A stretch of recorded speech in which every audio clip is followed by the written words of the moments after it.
আজকে শেয়ার করব সবচেয়ে বেশি স্বাদের দেশি মুরগি রান্নার রেসিপি। নর্মালি চিকেন আমরা সকলেই রান্না করে থাকি, কিন্তু যাদের চিকেন রান্না করার পরে বেশি স্বাদ আসে না কিংবা কালারটা ভালো আসে না, তাদের জন্য আজকের রেসিপি। আসসালামু আলাইকুম ভিউয়ার্স, রিক্তাস কিচেনের নতুন আরেকটি রেসিপিতে সবাইকে স্বাগত জানাচ্ছি।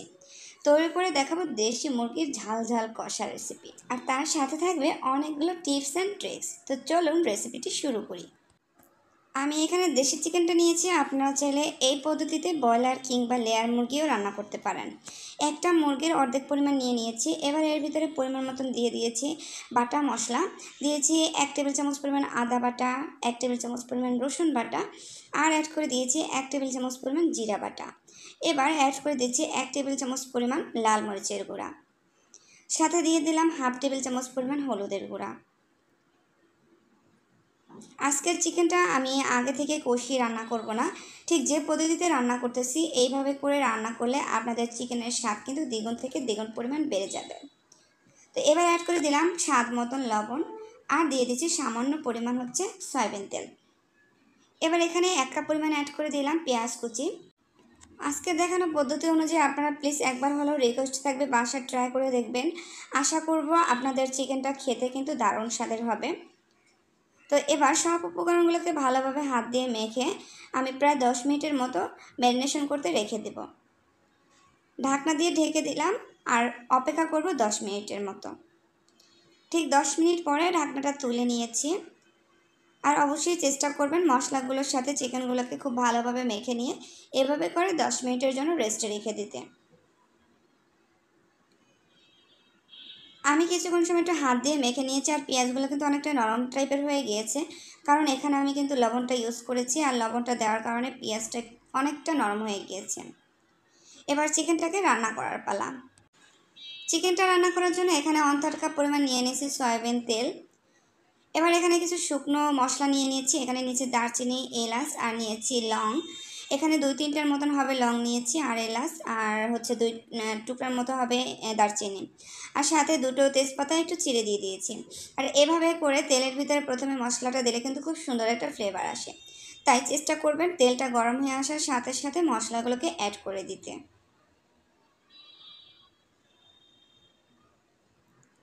কিছুক্ষণ সময় মশলাগুলোকে একটু নেড়ে চেড়ে নেব। এরপরে চিকেনগুলোকে দিয়ে দিচ্ছি। এইভাবে হাতে মেখে চিকেন রান্না করলে কিন্তু চিকেনের স্বাদটা অনেক বেশি ভালো আসে। তো দিয়ে দেওয়ার পরে কিছুক্ষণ সময় আবার নেড়ে নেব। 2-1 মিনিট নেড়ে চেড়ে ঢাকনা দিয়ে এটাকে ঢেকে দেব। ভালো করে কিন্তু এই অবস্থায় কষিয়ে নিতে হবে। এবার কিছুক্ষণ সময় কষিয়ে নেওয়ার পরে আমি যে বাটিতে মাংসগুলোকে কষিয়ে রেখেছিলাম ঠিক সেই বাটিটা ধুয়ে সামান্য পরিমাণ পানি অ্যাড করে দিলাম। আর এই পানিটা দেওয়ার কারণে নিচ থেকে পোড়া লাগবে না। আর এবার পানিটা দিয়ে কিছুক্ষণ সময় কষিয়ে নেব। প্রথমে কিন্তু খেয়াল করেছিলেন চিকেনগুলোকে আমি তেলের ভিতরে দিয়ে কিছুক্ষণ সময় কষিয়ে নিয়েছি। আর ওইভাবে করে কষিয়ে নিলে কিন্তু চিকেন থেকে কোনো ধরনের বাজে গন্ধ আসে না।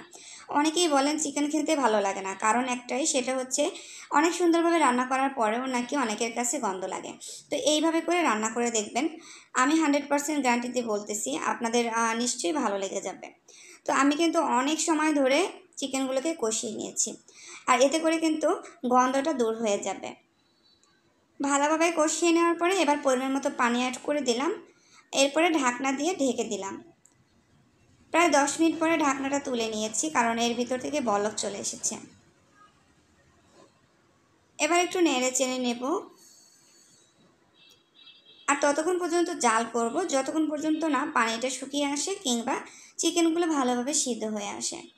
তো আমি আরও কিছুক্ষণ সময় জাল করে নিয়েছিলাম এবং পুরোপুরি পানিটা শুকিয়ে গিয়েছে, আর চিকেনটাও একদম সঠিকভাবে সিদ্ধ হয়ে গিয়েছে। তো এই চিকেনটা একটু মাখা মাখা টাইপের করে রাখবো।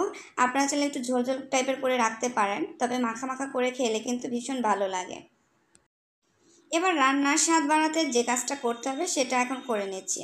সেটা হচ্ছে আমি একটা বাগার তৈরি করে নিচ্ছি, আর এর ভিতরে একটু তেল দিয়ে সামান্য কিছু পেঁয়াজ দিয়ে 2টা শুকনো মরিচ দিয়ে দিয়েছি। এবার ভেজে তারপরে চিকেনগুলোর ভিতরে অ্যাড করে দিয়েছি।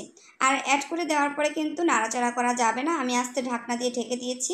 2-3 মিনিট পরে হচ্ছে একটু নেড়ে চেড়ে নিয়ে এরপরে চিকেনগুলোকে তুলে নিয়েছি। আর ওইভাবে করে ঢেকে দিলে কিন্তু খুব সুন্দর একটা ফ্লেভার আসে। তো চিকেনটাকে তুলে নিয়ে এই তো আপনাদের সাথে সার্ভ করলাম। তো দেখতেই পাচ্ছেন মাশাআল্লাহ কত সুন্দর একটা কালার আসছে, আর এটা খেতেও কিন্তু ভীষণ ভীষণ ভীষণ মজার হয়েছিল।